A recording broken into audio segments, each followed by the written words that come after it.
Assalamualaikum warahmatullahi wabarakatuh. Alhamdulillah hari ini kita bertemu kembali dalam materi IPS kelas 9 dan masih ada di bab 1 tentang interaksi antar negara benua Asia dan benua lainnya, dan kita masih ada di bagian C, yaitu dinamika penduduk benua Asia dan benua lainnya. Dan kebetulan hari ini materinya adalah pertemuan kali ini adalah materi kelima atau materi terakhir di bagian C, yaitu dinamika penduduk benua Australia. Oke, materi ini akan kita pelajari seperti dengan mempelajari materi sebelumnya. Oke, kita akan lanjutkan.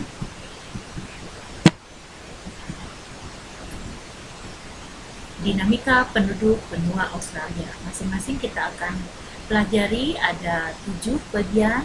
Yang pertama adalah jumlah penduduk yang akan kita pelajari dari benua Asia, kemudian persebaran dan kepadatan penduduk, kemudian komposisi penduduk berdasarkan usia, kemudian yang keempat komposisi ras dan persebarannya, yang kelima adalah laju pertumbuhan penduduk, yang keenam kualitas penduduk dan persebarannya tentunya, dan terakhir nomor 7 budaya di benua Australia dan persebarannya. Adapun yang kita akan bahas dalam hal budaya ini meliputi 3 unsur saja, yaitu agama, bahasa, dan seni.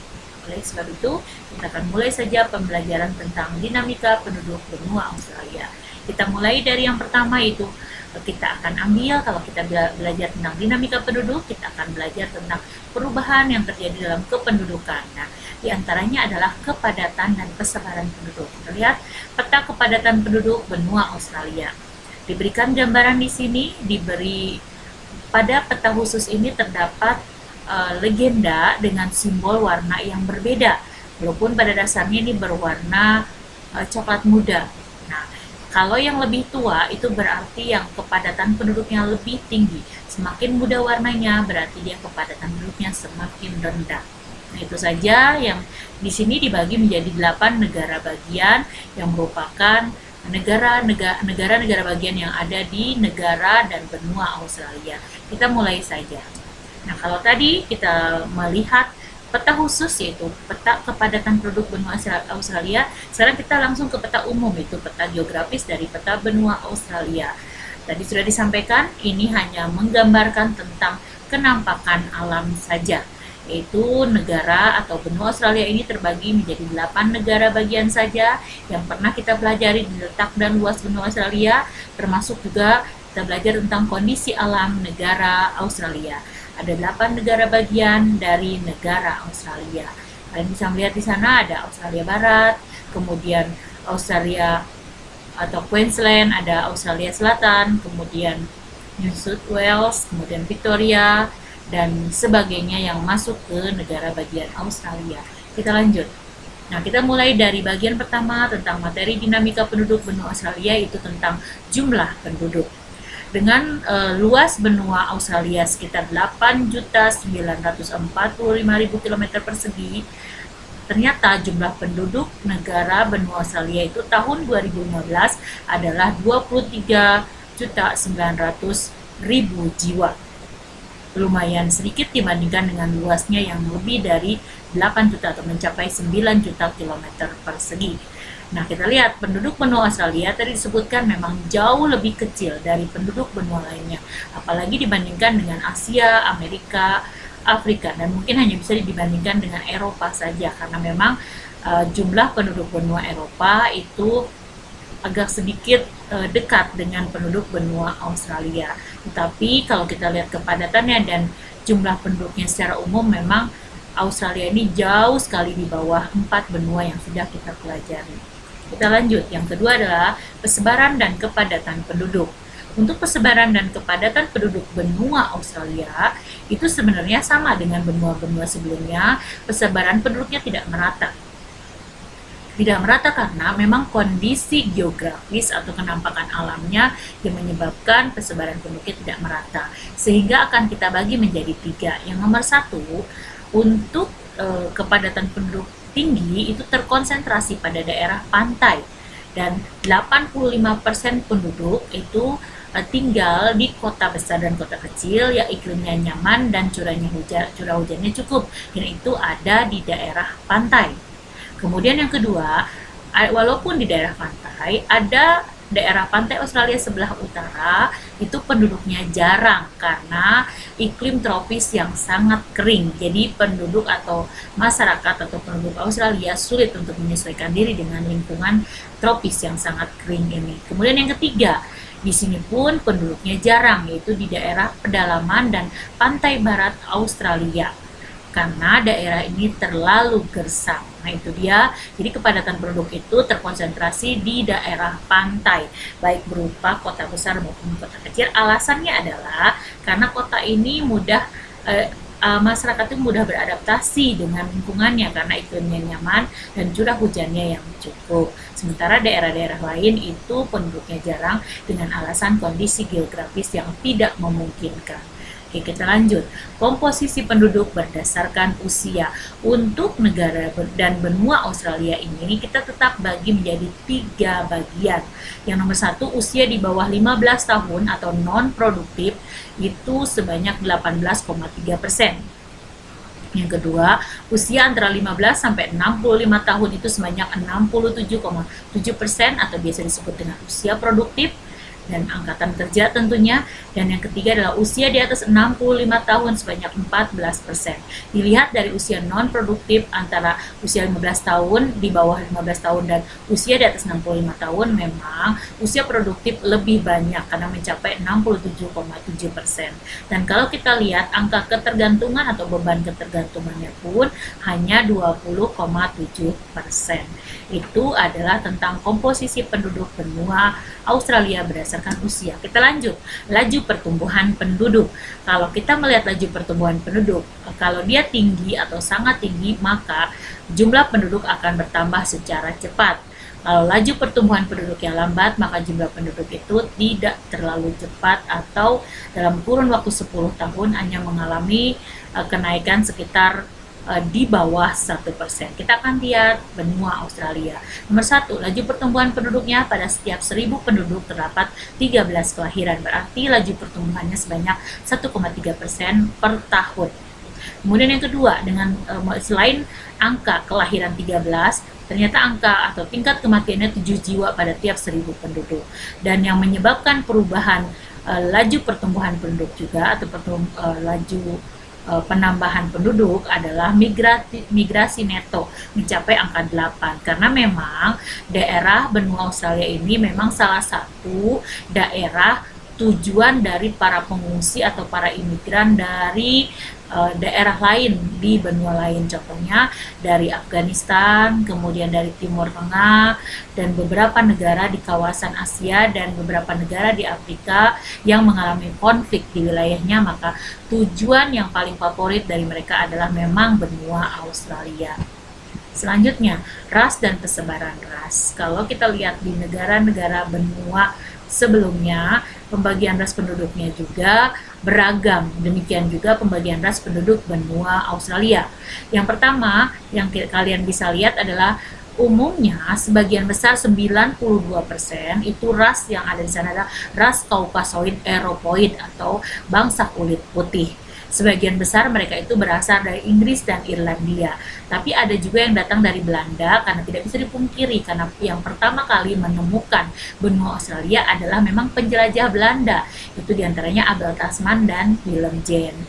Nah, kemudian ada juga dari Italia, kemudian dari Skotlandia, Jerman, dan Yunani. Itulah ras Caucasoid yang mendominasi kehidupan ras atau orang-orang penduduk benua Australia.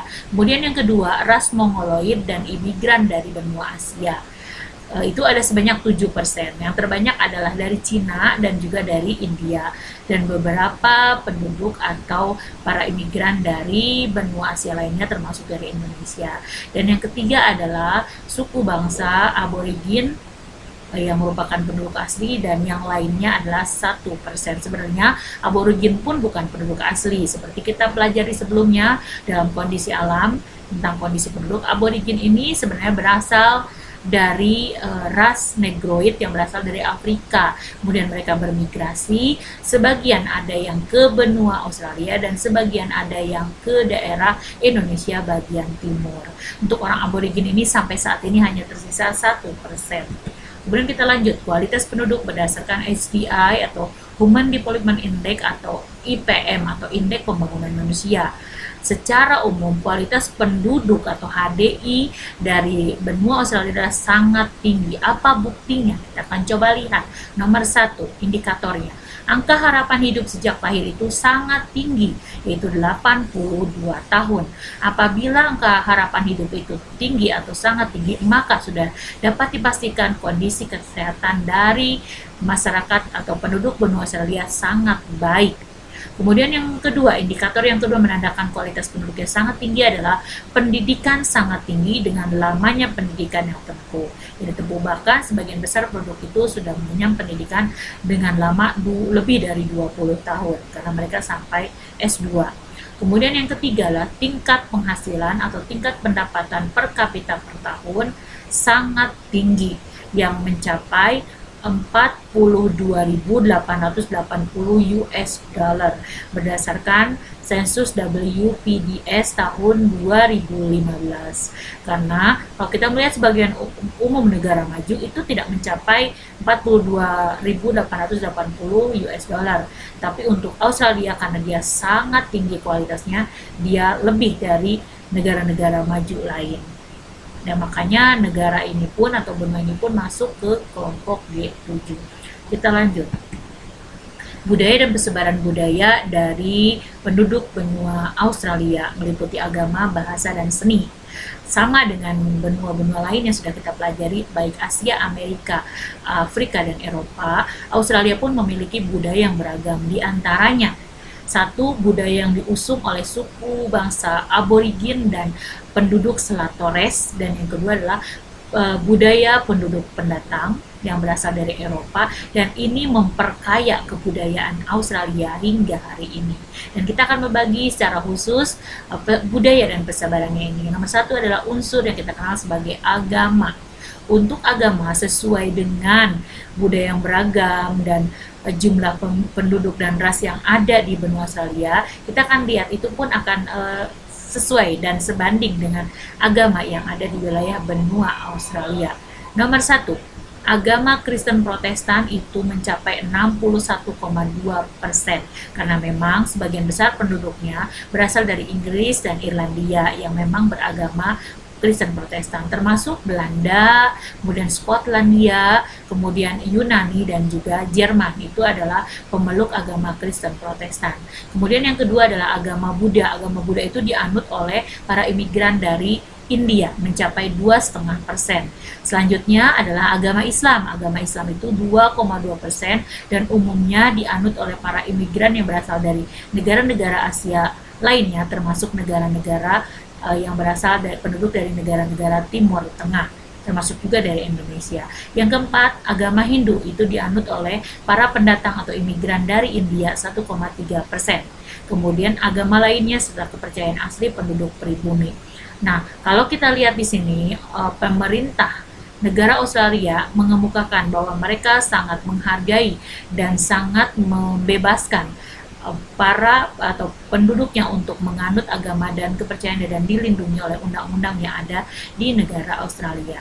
Kemudian yang kedua, kita mempelajari dari budaya yang kaya ini adalah bahasa nasional. Sesuai dengan penduduknya saat ini mendominasi adalah ras Kaukasoid yang berasal dari Inggris dan Irlandia, maka bahasa nasional yang dipakai di sana adalah bahasa Inggris yang dipakai secara formal dalam pemerintahan, kemudian di lingkungan pendidikan dan seluruh lapisan masyarakat itu mereka mempergunakan bahasa Inggris sebagai bahasa nasional. Kemudian yang terakhir kita bicara tentang seni. Seni sebenarnya seni yang dimiliki oleh orang-orang dari Australia ini sebenarnya sangat beragam. Ada yang seni yang peninggalan dari suku bangsa aborigin, yaitu yang berasal dari zaman megalitikum, yaitu adanya uluru, yaitu batu besar sebagai alat pemujaan atau batu yang dianggap keramat oleh bangsa aborigin. Kemudian untuk orang-orang penduduk yang sebagian besar yang ada 92% yang dari ras Kaukasoid Eropa itu, mereka punya gedung pertunjukan yang berdasarkan budaya-budaya Barat atau Eropa, yaitu gedungnya namanya Opera House Sydney atau gedung opera yang ada di kota Sydney. Apa gunanya? Yaitu gunanya adalah sebagai gedung pertunjukan opera, balet, dan teater. Seperti yang kalian lihat di sini, begitu indah pemandangannya, dan ini merupakan salah satu ciri dari negara atau benua Australia. Oke, semua materi sudah kita kupas tuntas tentang dinamika penduduk benua Australia, dari mulai jumlah penduduk, kemudian persebaran dan kepadatan penduduk. Yang ketiga, kita sudah bahas komposisi penduduk berdasarkan usia. Yang keempat, laju pertumbuhan penduduk. Yang kelima, ras dan persebaran rasnya. Yang keenam, kita sudah mempelajari kualitas penduduk berdasarkan HDI dan atau IPM, dan yang terakhir juga kita sudah membahas baru saja yaitu tentang budaya dan persebaran budaya benua Australia. Demikian dulu. Billahi taufiq walhidayah. Assalamualaikum warahmatullahi wabarakatuh.